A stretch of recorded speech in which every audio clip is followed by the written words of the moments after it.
داماد صاحب کی بڑی عظمت ہوتی ہے، وہ اگر کبھی آ جائیں تو مصیبت کھڑی ہو جاتی ہے کہ چلو جی جوائی آ گیا۔ وہ بھی میں نے بڑے بڑے پہلوان داماد بھی دیکھے، پہلوان کہتے میں نہیں کبھی سورے لے کر کے آیا، منہ نہیں کبھی لایا، میں دروازے سے بچے لا کے آ جانا، میں کہ جی تو کام ہی سوکھ ہے، کسی کی بیٹی کسی کی بچی آپ کے پاس ہے، تجھے تو بلیک میل کرنا آسان ہی بڑا ہے۔ خدا کے بندے یہ بہادری ہے، بوجھ بننا، تکلیف دینا، آزمائش میں ڈالنا۔ او خدا کے بندو آسان زندگی یہ رسول اللہ کا طریقہ ہے۔ او بھائی یہ کہنا بڑا آسان ہے، پر ذرا مزہ لے کے تو دیکھو، چٹائی پہ بیٹھ کے روٹی کھا لینا، زمین پہ آرام کر لینا، کھجور پانی سے گزارا ہو جانا، غلاموں کے ساتھ مل کے۔ یہاں کتنا مشکل کام ہے، جس کے 3 شاگرد ہوتے ہیں وہ اس بیچارے کوئی مصیبت بنی ہوتی ہے کہ جوتا کوئی اور اٹھائے، بلکہ 2.25 بھی ہو تب بھی بڑی ٹینشن ہوتی ہے کہ میرے 2 شاگرد ہیں، اس کو بھی ٹینشن۔ اور یہاں حال کیا ہے؟ اللہ کے پیارے رسول صلی اللہ تعالی علیہ وسلم صحابہ کے ساتھ ایک سفر میں تھے، فرمایا کھانا نہ پکائیں، حضور پکا لیتے ہیں، فرمایا تم فلانا کام کر لو، تم فلانا کر لو، آپ فلاں کر لیں، آپ فلاں کر لیں۔ حضور فرمانے لگے میں لکڑیاں اکٹھی کر کے لاتا ہوں آگ جلا۔ اوکھا کام دسیا میں تو سوکھا نہیں دسیا، یہ خاصا مشکل کام ہے، خاصا مشکل۔ یعنی یہ روب ڈالنا تو آسان ہے کہ تُس آج گھر پکا کیے تو چلو کبھی کبھی گھر والوں کے ساتھ کام میں شامل ہو کے تو دیکھیں بلا ہوتا کیا ہے، یہ تجربہ کریں تو صحیح۔ یہ کیا پکایا ہے، ماں بدولت اتنی دور سے باہر سے محنت کر کے آئے ہیں اور آپ کو پتہ ہی نہیں ہے۔ کبھی تھوڑا ظرف بڑا تو کریں، مزاج میں وہ چیزیں لائیں نا جو ہم دین سے سیکھتے ہیں۔ حضور نے فرمایا میں تم سے امتیاز نہیں چاہتا، میں لکڑیاں اٹھا کے لاتا ہوں کھانا پک جائے گا۔ ہر جگہ نبی پاک علیہ السلام نے تکلف سے مبرہ آسان لوگوں کے بیچ وقت گزارا۔ اگر مسجد نبوی بن رہی ہے تو حضور بھی اینٹیں اٹھا کے لاتے، صحابہ کے ساتھ کام کرتے۔ اگر غزوہ خندق پر خندق کھودی جا رہی ہے تو جو چٹان کسی سے نہیں ٹوٹتی وہ رسول پاک توڑ کے دیتے ہیں۔ نبی پاک نے، بلکہ ایک صحابی نے دعوت کی۔ آج کل آپ کو پتہ ہے بیٹیوں والوں نے، بیٹے والوں نے جہیز مانگنا چھوڑ دیا، آپ کو خبر کا پتہ ہے کہ نہیں؟ اب نہیں مانگتے جہیز، بیٹے والے کہتے ہیں ہم نے جہیز نہیں لینا، اب انہوں نے ختم کر دیا۔ اب وہ کہتے جی اسی جہیز نہیں لینا، تسی بس 600 بندے کی روٹی پکانی تے میں نہیں ہوں انہاں دی مرضی دا۔ ان سے بندہ پوچھے کبھی گھر روٹی نہیں کھائی، ادھر ہی آگے کھانی ہے؟ وہ جی ہمارے برادری ہے، قبیلہ ہے، دیکھنا کھانا ذرا اچھا پکنا چاہیے، گھر کبھی نہیں کھایا۔ تکلف، کسی کو تکلیف، آزمائش، مشکلات۔ ہم تو رحمت للعالمین محبوب کے ماننے والے، حضور کا اتباع، حضور کے رستوں کا سفر۔ ایک صحابی حضور کی بارگاہ میں بیٹھے تھے،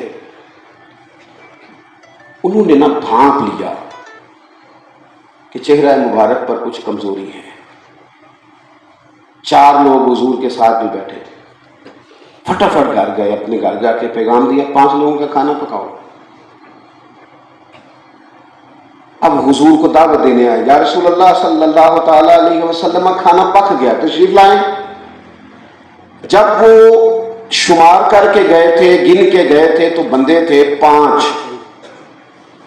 جب وہ واپس آئے تو ایک صحابی اور حاضر ہو گئے تھے خدمت میں زیارت کے لیے۔ حضور چلے تو وہ صحابی بھی ساتھ چلے۔ نبی پاک نے پتہ میزبان سے کیا فرمایا؟ فرمایا آپ نے 5 لوگوں کو بلایا تھا، یہ اپنی مرضی سے آ گئے ہیں، اگر آپ کہیں گے تو یہ گھر آئیں گے، ورنہ یہ واپس جائیں گے۔ کسی کو تکلیف نہیں دی جا سکتی، آزمائش میں نہیں ڈالا جا سکتا، یہ واپس جائیں گے۔ حضور تو ایک شخص کے کھانے کی، ایک وقت کی آزمائش میں کسی کو نہیں ڈالتے۔ ہم کیسے آزمائش میں ڈالتے ہیں لوگوں کو؟ کہاں سے وہ دل گردہ لاتے ہیں؟ میں نے بے چین دیکھے ہیں بیٹیوں کے باپ شادی والے دن کہتے ہیں پیر صاحب دعا کرنا میری عزت رہ جائے، دعا کرنا، ساری زندگی تانے ملیں گے میری بیٹی، کھانا نہ کہیں کم ہو جائے۔ کیوں ہم نے لوگوں کو آزمائش میں ڈالا؟ کیوں اور تکلیف بڑھا دی ہے ہم نے لوگوں کی۔ ہمیں کوئی پتہ نہیں ہوتا فلانی بات ٹھیک ہے کہ غلط ہے، لیکن بس ہمارے ذہن میں آئی، ہم نے الزام جھڑ دیا، جس کے بارے میں جو چاہا تبصرہ کیا، جس کو جس لقب سے چاہا نواز دیا۔ یہ انداز حضور کی غلامی والے لوگوں کا نہیں ہے۔ ان کے لہجوں میں درگزر ہوتا ہے، ان کی طبیعتوں میں کسی قسم کی انا پرستی نہیں ہوتی، وہ پیار کا انداز۔ حضرت ابو بکر صدیق رضی اللہ تعالیٰ عنہ کہتے ہیں میں ایک جگہ بیٹھا تھا تو ایک شخص مجھے سخت جملے کہہ رہا تھا۔ زندگی میں نا دو چیزیں ایسی ہیں جو سفر کو آسان کرتی ہیں، ایک صبر، دوسرا برداشت۔ ایک صبر دوسرا اگر آپ کبھی بیمار ہو جائیں، ڈاکٹر کے پاس جائیں، خدا نہ خواستہ تو وہ دوائی لکھتا ہے۔ کبھی کسی ڈاکٹر نے کہا یہ ساری آج ہی کھا لینا، گھنٹے میں ٹھیک ہو جاؤ گے، کیا کہتے ہیں؟ ایک گولی صبح لینا، ایک شام لینا، ایک چمچ سیرپ کا صبح پینا، ایک شام پینا، پھر 8 دن کے بعد دوبارہ آنا۔ تھوڑی برداشت، تھوڑا صبر، تھوڑا حوصلہ، چیزیں دھیرے دھیرے ٹھیک ہوتی ہیں، ہے ہی نہیں ہمارے اندر فوراً۔ اور نئی نسل ان کو تو چاہیے اللہ ماشاءاللہ شارٹ کٹ، فٹافٹ، ابھی بات کی ہے تو ابھی۔ تحمل، بردباری، علم، حوصلہ، جدوجہد، اس سے زندگی آسان ہوتی ہے۔ اور اگر ہم کہیں گے کہ نہیں ہم نے صرف صبر نہیں کرنا تو پھر کچھ بھی نہیں ہوتا۔ آپ کو بہرحال کچھ برداشت، اور ویسے بھی ہر آدمی اس قابل نہیں ہوتا اسے منہ لگایا جائے۔ ہاں جو سیانے لوگ ہوتے ہیں نا، ان کے بارے میں کوئی سخت بات بھی کرے تو کہتے ہیں تو اس قابل نہیں تیرا نام لیا جائے۔ ہر آدمی سے بندہ بحث کرے گا۔ حضرت صدیق اکبر رضی اللہ تعالیٰ عنہ فرماتے ہیں اس شخص نے بڑی سخت سست باتیں کی، میں چپ رہا، حضور بھی تشریف فرمائیں۔ جب وہ حد سے بڑھنے لگا تو میں نے جواب دیا، جب میں نے جواب دیا نا تو حضور اٹھ کے چلے گئے۔ میں پیچھے آیا، میں نے کہا یا رسول اللہ صلی اللہ تعالی علیہ وسلم، اس نے اتنی باتیں کی، میں نے تو ایک کی اور آپ تشریف لے آئے۔ تو حضور فرمانے لگے جب تک آپ خاموش تھے آپ کی طرف سے فرشتہ جواب دے رہا تھا، فرشتہ جواب دے رہا تھا کہ ابو بکر اس طرح کے نہیں ہیں۔ اور فرمایا جب آپ خود بولے ہیں نا تو فرشتہ اٹھ کے چلا گیا تو میں بھی آ گیا۔ تھوڑی سی نا چیزوں میں ہمیں حضور کی اتباع کا رستہ، تھوڑی سادگی، اور سادگی حال کا لوگ کپڑوں میں سادہ ہوتے ہیں، لہجوں میں تلخ ہوتے ہیں۔ کپڑے سادہ پہن لو اور باقی کسی کو معافی نہ دو، یہ معنی بھی کوئی نہیں۔ میں اکثر دوستوں سے کہتا ہوں، لوگ کہتے ہیں میں سنت شریعت پہ چلتا ہوں، تو میں کہتا ہوں سنت صرف داڑھی پگڑی کا نام تو نہیں، سنت صرف مسواک اور میٹھا کھانا تو نہیں۔ ہم نے نا 2 4 5 چیزوں میں بھی اخلاق کو بند کر دیا۔ دین کی وسعت اور گنجائش اور عالمگیر تعلیمات کو سمجھنے کی ضرورت ہے میرے عزیز۔ فقط داڑھی، ٹوپی، پگڑی اور مسواک صرف یہی سنت شریعت نہیں، یہ بھی ہے، لیکن حضور کی جو سنت سب سے پہلے لوگوں کے بیچ مشہور ہوئی تھی نا، وہ تو صادق اور امین ہونا ہے کہ حضور سچ بولتے ہیں، دیانتدار ہیں۔ ہمیں یہ غور کرنا ہے کہ ہمارے اندر صداقت کتنی ہے۔ تو ایک تو رسول اس لیے آتے ہیں کہ ان کی پیروی کی جائے۔ ہم نہ کھانے پینے سے لے کر گھر سے لے کر پارلیمنٹ تک جب بھی مثال دیتے ہیں غیروں کی دیتے ہیں، تو ہم نے تو نبی پاک کی اتباع کر دی، اور صحابہ نے والہانہ اتباع کی، والہانہ، یعنی سیانے بیانے بندے بغیر حکمت پوچھے حضور کی غلامی کر رہے ہیں۔ ہمیں ساری بات کا پتہ ہوتا ہے پھر بھی بہانے کرتے ہیں۔ سب کو پتہ ہے نا سود حرام ہے، اللہ معاف کرے بھی تسی اس گل تے بھی ہاں نہیں کی نہیں جی پتہ، اللہ تھوڑا بھلا کرے، میں کیسی انہیں پتہ ہے تو پھر جلدی سے بولو پتہ ہے نا سود حرام ہے، چلو شکر الحمدللہ، پریشان ہو گیا تھا اس کو بھی نہیں پتہ۔ اگر سب کو پتہ ہے سود حرام ہے تو پھر یہ کیوں کہا جاتا ہے بیٹھتے ہیں، ڈبیٹ کرتے ہیں، تبصرہ کرتے ہیں، جناب جو ماہر ہیں ان کو بٹھاتے ہیں، اس پہ صلاح کرنے کی ضرورت ہے۔ سود حرام ہے تو بہرحال حرام ہے، شراب حرام ہے تو بہرحال اس پر آپ کونسلیں بٹھائیں گے، اس پر آپ مشورے کریں گے، 2 باتیں طے ہو گئی ہیں، ان میں گنجائشیں ڈھونڈیں گے۔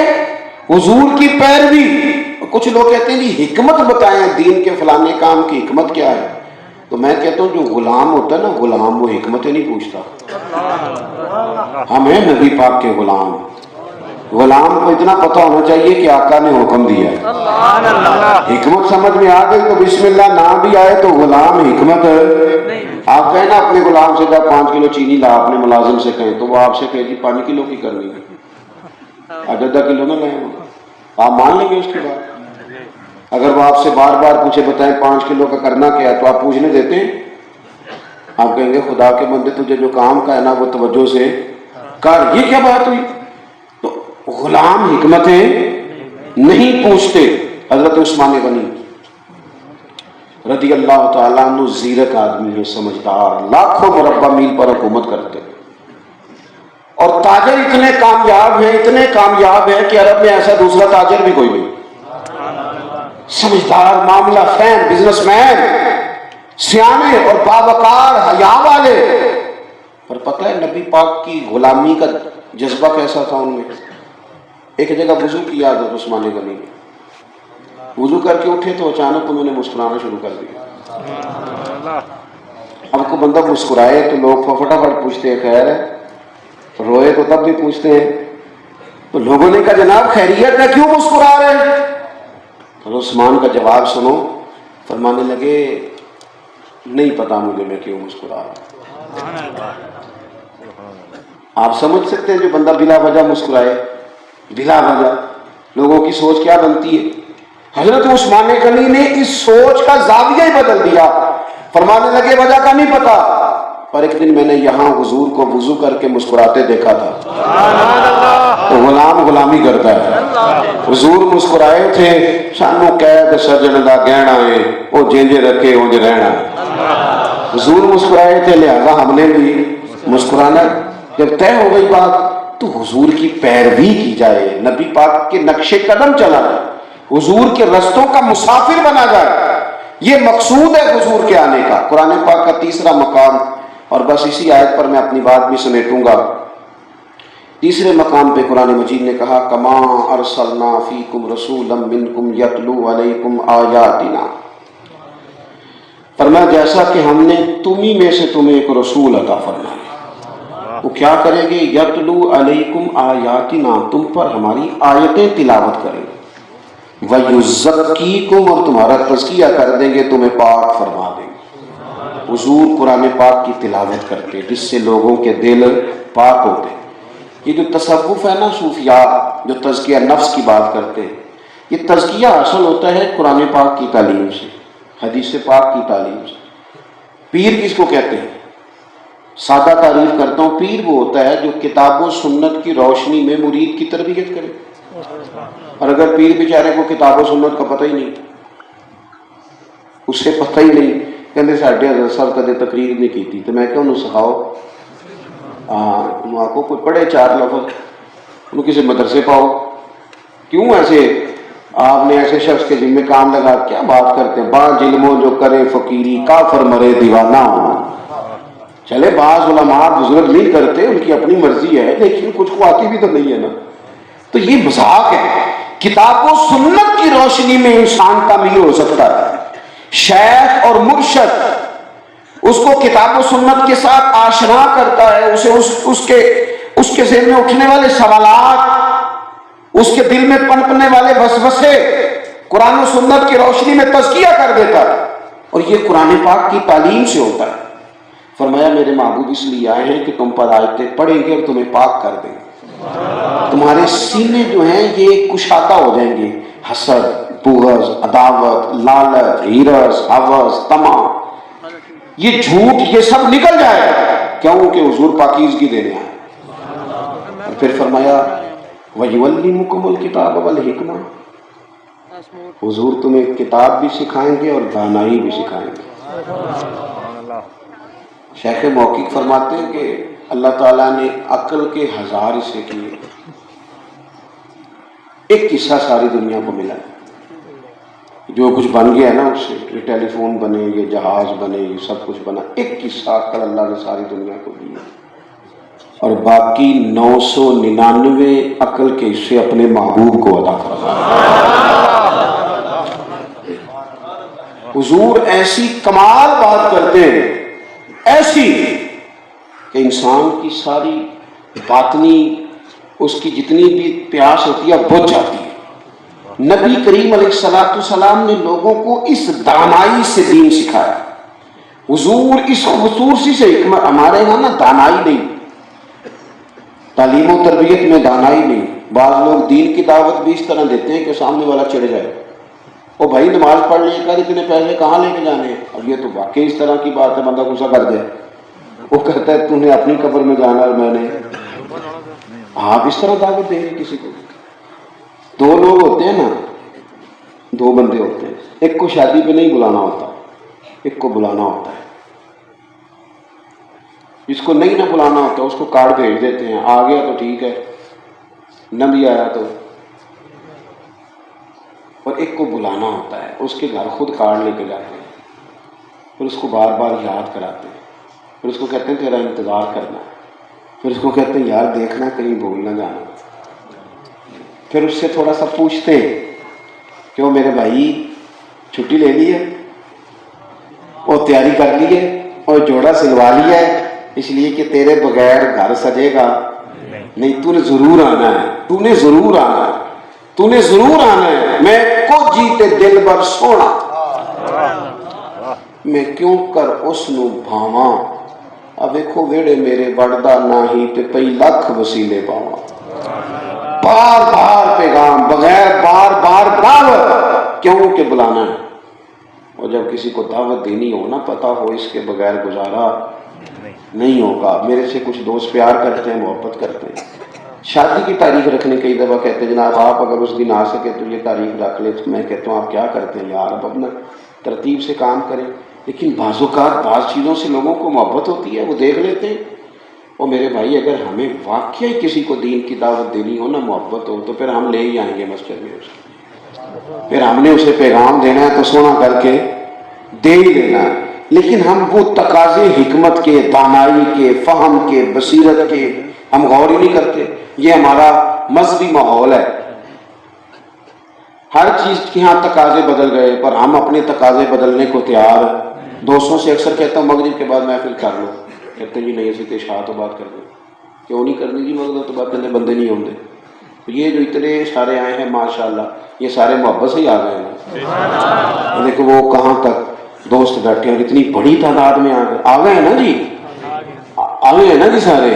اس کا مطلب ہے کچھ چیزوں کو اگر ہم مینج کریں تو وہ کام بڑے شوق سے سن رہا تھا زمانہ، ہم ہی سو گئے داستان کہتے کہتے، تھوڑی سی دانائی سے، تھوڑی سی وضاحت سے، تھوڑا سا سمجھانے کے انداز، اگر کچھ چیزوں کو لے آئیں دین کے کاموں پر، اپنے گھر میں بھی تھوڑی حکمت، تھوڑی سی حکمت، مطلب ایک تو یہ ہے نا کہ بندہ رو پڑے کہ میں کس طرح لڑائی ختم کروں اماں کی اور بیوی کی، اور ٹینشن لے لے، اور ایک تھوڑا سا حکمت کا استعمال کرے، دانائی، حقوق کا تعین، لحاظ، وہ سمجھ لے کہ میں ان میں سے سمجھدار ہوں، مجھے ذرا لے کے چلنا ہے، تو کبھی بھی حکمت کا دامن نہ چھوڑے، کیوں کہ ہمیں ہمارے رسول نے حکمت ہی تو سکھائی ہے، بصیرت سکھائی ہے۔ نبی پاک اس مکے حضور کے اعلان نبوت سے پہلے خانہ کعبہ تعمیر کیا، اہل مکہ نے تو لڑ پڑے، کیونکہ لوگ کچھ ایسے ہوتے ہیں جو اشتعال دلانے کے بھی بادشاہ ہوتے ہیں، ایسا غصہ چڑھاتے ہیں کہ جناب حد ہو گئی۔ وہ خانہ کعبہ سارا تعمیر ہو گیا، کعبہ معظمہ، تو حجر اسود لگانا ہے، تو 12 قبیلے ہیں، اب ایک دوسرے کے کان میں کہتے ہیں یہ ہمارا حق ہے حجر اسود لگانا، ہمارا حق ہے، ہم لگائیں گے دیوار میں۔ کچھ نے اس طرح کیا کہ ایک پیالہ منگایا، اس میں خون تھا، وہ خون میں ہاتھ ڈال کے قسم کھائی کہ ماریں گے یا مر دیں گے پر حجر اسود ہم ہی لگائیں گے۔ اب لڑائی ہونے لگ گئی، اور یہ ہو جاتی ہے، کئی جگہوں پہ ہو جاتی ہے، بہت سارے لوگ مسجدوں کی سیاست بھی کرتے ہیں، مسجدوں میں بھی لڑائی ہو جاتی، وہ خدا کے بندو کہاں کہاں ذاتیات کے جھگڑے ہوں گے۔ اتنا سخت ماحول بن گیا مکہ مکرمہ میں، اللہ کے محبوب علیہ السلام نے اچانک تشریف لے آئے حرم میں، انہوں نے طے کر لیا تھا کہ جو کل سب سے پہلے آئے گا نا اسی سے فیصلہ کریں گے۔ حضور کی بارگاہ میں عرض کی کہ یہ تعمیر ہو گئی بیت اللہ شریف کی، اب حجر اسود لگانا ہے، کون لگائے؟ نبی پاک علیہ السلام نے فرمایا مشکل ہی کوئی نہیں۔ حضور نے اب اٹھا کے وہاں تک لے جانا بڑا اعزاز تھا کہ یہاں سے اٹھا کے وہاں لگانا ہے، کون اٹھا کے لے جائے؟ تو حضور نے فرمایا حل کر لیتے ہیں مسئلہ۔ نبی پاک نے اپنی چادر مبارک بچھائی، حجر اسود کو اٹھا کے اس میں رکھا، فرمایا 12 قبیلے چادر کو پکڑ لو ایک ایک طرف سے، اور سب نے سرداروں نے ہاتھ سے پکڑا اور کعبے کی دیوار تک لائے، حضور نے اٹھا کے وہاں رکھ دیا، فرمایا بتاؤ بھائی کون اٹھا کے لایا ہے؟ یہ میرے جو فلسفیوں سے کھل نہ سکا، جو فلسفیوں سے کھل نہ سکا اور نکتہ بروں سے حل نہ ہوا، جو فلسفیوں سے کھل نہ سکا اور نکتہ بروں سے حل نہ ہوا، وہ راز ایک طیبہ والے نے سمجھا دیا چند اشاروں میں، وہ راز ایک طیبہ والے نے سمجھا دیا چند، تیرے آگے ہیں یوں دبے نچے فصحا عرب کے بڑے بڑے، کوئی جان منہ میں زبان نہیں بلکہ جسم میں جان نہیں۔ اور آخری بات یہ کہ وَيُعَلِّمُكُم مَّا لَمْ تَكُونُوا تَعْلَمُونَ، اللہ فرماتے ہیں جو تم نہیں جانتے تھے وہ سارا میرے رسول تمہیں سکھائیں گے۔ حضور نے ہمیں سارا کچھ ہی سکھایا ہے، گھر چلانے کا طریقہ بھی اور حکومت چلانے کا طریقہ بھی حضور نے بتلایا ہے کہ نظام زندگی میں کہاں کہاں کس کس چیز کی ہمیں حاجت ہے۔ غور سے حضور کی سیرت کو پڑھو، کوئی حدیث کبھی کہیں سے بھی مل جائے نا مستند، اس کو لکھو۔ حضور کے ارشادات اس توجہ کے ساتھ لو، اس غور سے حضور سے دین لو۔ آپ یقین کریں کہ آج کل جو مسائل ہیں نا ذہنی ٹینشن کے، ڈپریشن کے، حضور کا ایک فرمان بندے کو مضبوط کر دیتا ہے۔ میں بات ختم کرنے لگا ہوں، ایک حدیث میں نے آپ کو سنانی ہے، آپ نے یاد رکھنی ہے، رکھیں گے انشاءاللہ تعالی۔ یہ جو جتنے لوگ پریشان ہوتے ہیں نا پتہ نہیں کیا ہو جائے گا، پتہ نہیں فلانا خلاف ہو گیا تو کیا ہو جائے گا، سنو۔ نبی کریم علیہ السلام نے حضرت عبداللہ ابن عمر سے فرمایا، حضرت عبداللہ ابن عباس سے، عبداللہ ساری دنیا مل کے تیرا کچھ بگاڑنا چاہے، بگاڑ نہیں سکتی جب تک رب کی مشیت نہ ہو۔ میں نے کہا تھا آپ نے یاد رکھنی ہے، سارے مل کے بگاڑنا چاہیں دنیا دار تیرا کچھ بگاڑ سکتے، اور فرمایا سارے مل کے تیرا کچھ سوارنا چاہیں سوار نہیں سکتے جب تک کہ اللہ کی حکمت نہ ہو۔ اب بات کو سمجھیں، صوفیاء کیا فرماتے ہیں اس حدیث کے تحت؟ وہ کہتے ہیں جو تجھے دکھ پہنچتا ہے نا، آزمائش آتی ہے، یہ اللہ کی طرف سے حکمت ہوتی ہے۔ تو جس ہاتھ سے تو روز میٹھا قبول کرتا ہے، اس سے اگر کبھی کو دکھ آ جائے تو اسے قبول کر، قبول کر، دکھ قبول، محمد بخشا، دکھ قبول، مان لیے نا، قبول کر لیے۔ یہ لفظ قبول جو ہے یہ بڑی معنویت رکھتا ہے کہ وہ بڑی خوشی کے ساتھ اس بات کو پسند کر لیا گیا۔ دکھ قبول محمد بخشا، پر ایک شرط ہے، وہ شرط یہ ہے کہ راضی رہیں پیارے۔ اگر وہ اس بات پر راضی ہوتا ہے نا کہ چلو تھوڑے دکھ ادھر جائیں، تو پھر دکھ قبول محمد بخشا، راضی رہیں پیارے۔ تو حضور علیہ السلام، ایک تو نبی پاک نے اپنی ساری بات کو پھر دہراتا ہوں، ایک تو حضور نے ہمیں اللہ کا رستہ دکھایا، عقیدہ توحید و رسالت مضبوط کرے، نماز ذوق سے پڑھیں، شوق سے۔ دوسرا، انبیاء فرما برداری کے لیے آتے ہیں، ان کی اطاعت کی جائے، حضور سے زندگی سیکھیں جو آسان ہے، جو سادہ ہے، جس میں کسی کے لیے تکلیف نہیں، اس پر عمل کریں۔ تیسری بات یہ کہ قرآن مجید کہتا ہے کہ حضور تمہیں پاک کرنے آئے۔ اگر سینوں میں بوجھ رہیں گے عداوت کے، ہرس کے، ہوس کے، تو پھر ہم نے حضور سے کیا لیا؟ نبی پاک نے ہمیں قرآن سکھایا، حکمت سکھائی، جو نہیں جانتے تھے وہ سارا سکھایا۔ ان مقاصد کو سمجھیں، اپنی زندگی کو تھوڑا سا تحمل والا کریں، سوچوں کو مجتمع کریں، کچھ دیر اکیلے بیٹھا کریں موبائل چھوڑ کے، اور تھوڑی دیر سوچ کر اپنی زندگی کو ترتیب دیا کریں۔ میں نوجوانوں سے کہوں گا، ایک خاص اپیل کرنی ہے، سویرے اٹھتے ہی آپ نے واٹس ایپ نہیں چیک کرنے، تو 2-3 گھنٹے کے بعد دیکھ لینا، اٹھتے ہی نہیں، صبح اٹھتے ہی نماز کے بعد اچھی طرح غور کریں کہ آج میں نے سارا دن کیا کرنا ہے، کس کام کو کس طرح میں نے لے کے چلنا ہے، اور اس سے ہٹ کے ایک کاغذ قلم بھی اپنے پاس رکھیں جس سے آپ چیزوں کو مرتب کریں، اپنی زندگی کو نظم میں لائیں، نظم میں۔ یہ ابالی پن ہے کہ موبائل پہ فوٹو آ گئی، اب بندہ اسی کو چیک کرتا رہے۔ تھوڑا سا اس سے باہر آئیں، شیشوں کی زندگی سے بندہ باہر نکلتا ہے تو حقیقت میں آ جاتا ہے، اسے محسوس ہوتا ہے کہ زندگی کا اصل حسن کیا ہے۔ اللہ تعالیٰ میری اور آپ کی حاضری کو قبول فرمائے۔